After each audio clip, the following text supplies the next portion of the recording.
This video is an overview of the different linear equations that we have to work with when we're studying linear functions. The first one in the list here is the definition of slope. The definition of slope is right here. It's m equals y2 minus 1 divided by x2 minus x1. This calculates the slope of a line, or the direction of a line, based on having coordinates for 2 points on the line. You have to have 2 points to figure out the slope of the line. And this equation, I'm going to show that it will lead to this one, which is point slope form. Point slope form is the formula that we use to write equations for lines, typically. It's kind of the go-to method for most problems. And point slope form, you'll see when we use it, will always lead you to slope-intercept form. And slope-intercept form is the ideal form of a line because you can read off the slope and what we call the y-intercept. So it gives you both a location and a direction for the line. And then slope-intercept form can be rewritten using a little bit of algebra to be standard form. So those are the four main forms of linear equations or linear functions that we have. So this is an important list, these four equations. And again, I'm going to demonstrate that the definition of slope leads to point slope form, and in a concrete example with some actual points, I'll show that point slope form leads to slope intercept, and slope intercept form can lead to standard form if you do the right thing. So let's start with deriving point slope. So we're going to derive point slope form of a line starting with the definition of slope. So here's the definition of slope. The slope of a line is equal to the change in y divided by the change in x. Now, without some real understanding of where we're headed with this, you might not be quite sure what to do with this. But what we're going to do is actually first get rid of anything in the denominator in this equation. So we're going to get rid of that x2 minus x1. So one approach is to multiply both sides of the equation by the quantity x2 minus x1. And that'll work just fine. An alternative is to recognize that this is a proportion. And if you think of the slope as slope over 1, or m over 1, then we have a ratio equal to a ratio. And we do have a very specialized technique for manipulating this type of equation. We can actually do the cross product property of proportions. So that's the approach I'm going to take. So I'm going to go ahead and multiply the slope, or m, times the quantity x2 minus x1. And then on the other side of the equation, I'm going to take the 1 and multiply it to the quantity y sub 2 minus y sub 1. So basically we got rid of the ratios in our equation. And the cross product property is the property that does that for us very quickly. Okay, so what I'm going to do now is use the distributive property and multiply the 1 on the right hand side of the equation. I'm not going to bother distributing the slope. I'm just going to carry this over, or I'll carry this down. And then multiplying by 1 is going to give us y sub 2 minus y sub 1. Now, I'm trying to demonstrate point slope form, and if we go back to our list of equations, our little graphic organizer here, we're trying to show this equation is true based on this equation. So I need to get y on the left-hand side of the equation to do that. So I'm just going to use the fact that equations are symmetric, so I can flip this over. So I can write this as y sub 2 minus y sub 1 equals the slope times the quantity x sub 2 minus x sub 1. Now we have to make a key step, or an assumption here. So what we want to do in order to use point slope form the way it's designed to be used, we need to let one of these fixed values, or fixed points, be free to vary. And so that's going to be the second ordered pair, the x sub 2 and the y sub 2. So what we're going to do is just make a statement here. We're going to let x sub 2 and y sub 2 be free to vary. Oop, get that y in there. So since x2 and y2 are going to be free to vary, we're going to actually just drop the subscripts on them. And that's going to free them up to be anything. So we're going to say y minus y sub 1 equals m times just x minus x sub 1. And as you can see, once we make that assumption to let x2 and y2 be free to vary, we get what's called point slope form. And point slope form always, as you use this form, you're always going to have the unsubscripted x and y stay variables throughout the whole process of writing equations. It's the y sub 1 and the x sub 1 that are going to get replaced with values or coordinates. So that demonstrates that the slope definition is really just the same thing as point slope form. You know, with a little modification, a little bit of algebra, and then a minor assumption on one of the coordinates, we can actually derive this equation. So this equation is this equation. These two are really, different forms of the same thing. Now let's get into the idea of the definition of slope being used to actually calculate slope and use point slope form to write an equation. So let's start out with a concrete example where we actually have some coordinates. So we're going to go ahead and compute the slope of line AB. I have a little graph here to help us with our calculation. It'll give us some coordinates. We can read the points off the graph. This isn't a great graph, but I think you can estimate the coordinates of points A and B. So remember how this works. If you start at the intersection of the x and y axis, to get to the point A, we're going to move to the right 3 units. Sorry, to the left 3 units. Let me put some labels on here. So let's say this is -1, -2. It's going to be 1, 2, and 3, just so we can assume that the markings on the axes are integer values. So the coordinates of point A is, if you start here, we go a -3 and then down 1. So -3, -1. So we're going to get a -3 and a -1. That's the address of point A, or that's how you get to point A, starting at what we call the origin, or the intersection of the x and y axis. Similarly, we can get the coordinates for point B. We're going to go over 3 units and up 2 units to get there. So this would be over 3, up 2. So now we have the coordinates of 2 points, and we have all of the information that we need to calculate slope. So I'm going to go ahead and write the slope definition. So slope, I'm going to write this definition just to kind of remind you of it. The slope can be in a compact form written as delta y over delta x. We read that as the change in y divided by the change in x. So that's sort of the compact form of the slope definition. Of course, when you want to use coordinates, the change in y is going to be the y sub 2 minus the y sub 1 over x sub 2 minus x sub 1. So we need to label our points so we don't mix them up, and we do need to be careful with that. So since point A was the first point in the list up there, I'm going to call that my x1 and my y1. And so therefore point B contains the x2 and the y2. So now we're definitely going to be able to put those in the right place using substitution. And whenever you substitute in data into a formula, or put those numbers into the formula, we signify that with parentheses. So y2, according to our labeling, is 2. And y1, according to our labeling, is a -1. And then x2 is 3. And x sub 1 is a -3. And then now we just carefully calculate the value of the slope. So we're going to actually get 2 plus 1. Subtracting a negative is equivalent to addition. So this becomes 2 plus 1 over 3 plus 3. Or finally, our slope is 3 over 6. So that's a rise 3 and a run 6. If you think of slope as a rise over run. This reduces, actually, this fraction reduces to 1/2.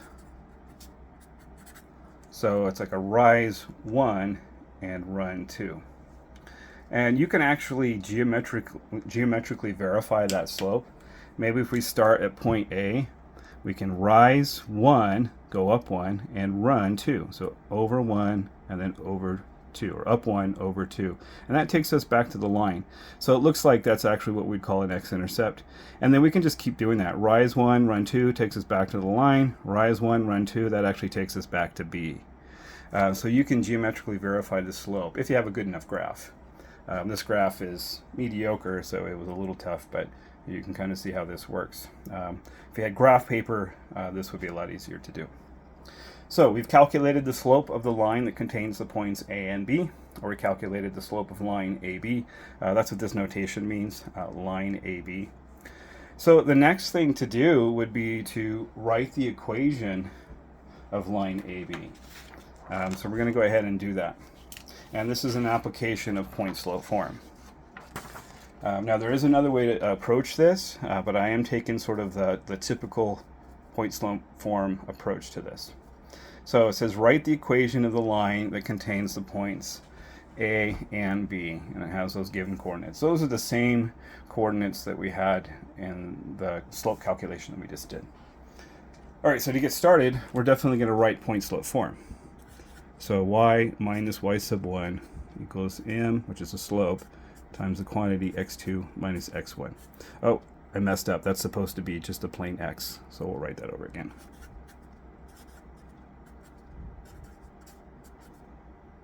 So used to putting subscripts on there. Okay, so there is our point-slope form equation. Now we're just going to take the data and put it in there. We just calculated the slope, so we know that the slope is 1/2, and then we can grab onto the coordinates. Now, based on how we labeled the coordinates before, we actually labeled point A x1, y1. Now, in truth, it doesn't matter which point we use in the formula, but I'm just going to be consistent with our labeling that we used when we calculated slope. So we're just going to go ahead and put all the information in there. So y minus something. Remember, the unsubscripted variables stay free to vary. We're going to replace the slope, and we're going to replace x sub 1. So basically, I just created a template for substitution. So y sub 1 is a -1. The slope is going to be replaced with 1/2, and x sub 1 is a -3. Okay, so we just go to work on this, cleaning it up. Minus a -1 is the same thing as +1. So this is y plus 1. I'm going to write the 1/2 without parentheses, and then simplify the signs in here. Subtracting a -3 is equivalent to adding 3. So essentially, we also need a little bit of guidance on where we're going with this, and how do we make our decisions. Essentially, we're going to end up with slope-intercept form when we're done with this. So if we go back to our list of equations, we're looking for slope-intercept form. This is slope-intercept form right here. So we're going to get slope-intercept form out of point-slope form. Okay, so that means I am going to solve for y. But before I would do that, I'm going to go ahead and use the distributive property and multiply the 1/2. Now I'm going to kind of look ahead here. On this side of the equation, we're going to get 1/2 x plus 3/2. So when I rewrite this side of the equation, instead of writing 1, I'm going to think of 1 as a fraction. And 1 really is a fraction if we write it as 1/1. But to think of it in terms of halves, because I know I'm going to need common denominators eventually, we can actually scale that by a 2/2. And that allows us to write 1 in a different form as 2/2. So I'm going to replace the 1 with 2/2. And that gives me common denominators now, so I can go ahead and move that to the other side of the equation. So we're going to go ahead and subtract out the 2/2. And since I am using the additive inverse, I'm going to go ahead and put a sum line in there. These cancel out if we use lazy canceling notation. So we get y plus 0, or just y equals 1/2 x. Now 3/2 minus 2/2 is just 1/2. So actually we have the slope-intercept form of our line. Y equals 1/2 x plus 1/2 is the slope-intercept form of a line. We actually now know what the y-intercept is. If you're familiar with slope-intercept form, this number out here without a variable is called the y-intercept. It's the point at which the line crosses the y-axis. And we can actually kind of confirm that from our graph, hopefully. Now the graph is a little bit off, I can see that right now. But this looks like it sort of crosses somewhere near 1/2. There's a little bit of error in that graph. One thing we have to understand is with graphing, graphs are always approximations. And since I'm not using graph paper here, there's a little bit of error in here. But that looks reasonable that this could potentially cross the y-axis at 1/2. At least that's what the algebra is telling me. So what we're going to do now with the slope-intercept form of our line is go ahead and take it to standard form. Now standard form is the last form in our list. Ax plus by equals c. Standard form isn't really a useful form as far as graphing goes, but it's just a way to present your line. And we'll find out later on when we're solving linear systems of equations, standard form will be really useful. But for linear functions in general, it's just a way of presenting your line. So we're going to go ahead and put our line in standard form. The first thing I need to do that is to clear my fractions. One of the rules for standard form is that the constants a, b, and c have to be integers. So I'm going to need to go ahead and multiply both sides of the equation by 2. To clear my fractions. Now, clearing fractions is a technique that we use a lot for solving equations. So I'm just going to go through that pretty quickly here. So I'm going to color code this. And I'm just basically multiplying both sides of the equation by 2.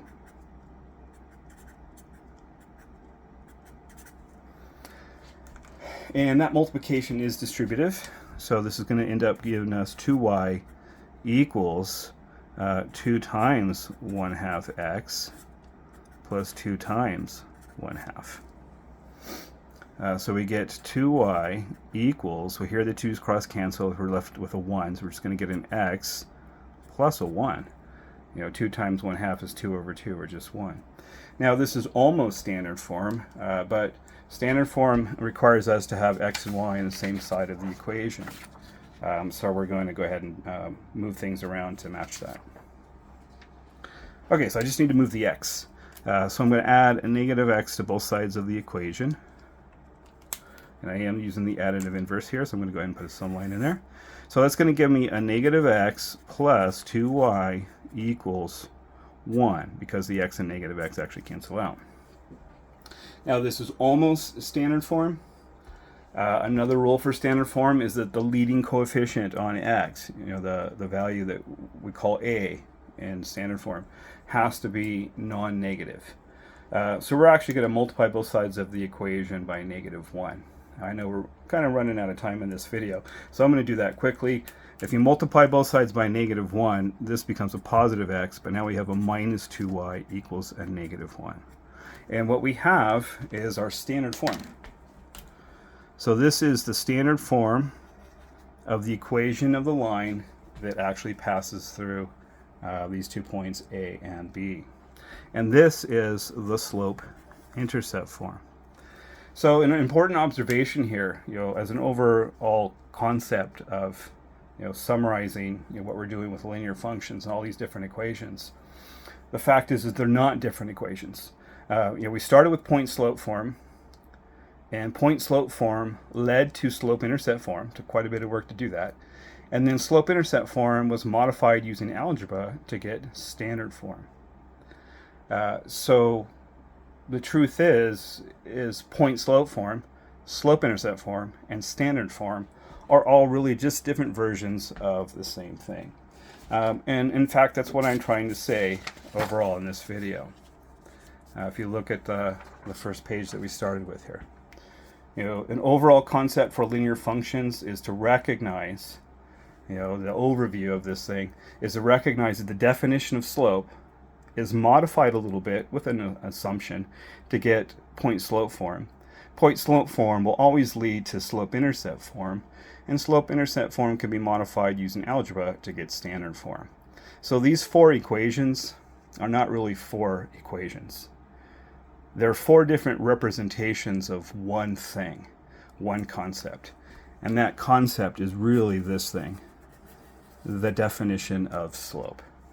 So this is a way that you can kind of organize your thinking when you're working with linear functions or studying linear functions, is to remember that all of these different forms of the lines are really just different representations of one idea, and that idea is the definition slope. Thank you for watching this video, and just always keep this graphic organizer in mind when you're working on assignments involving linear functions.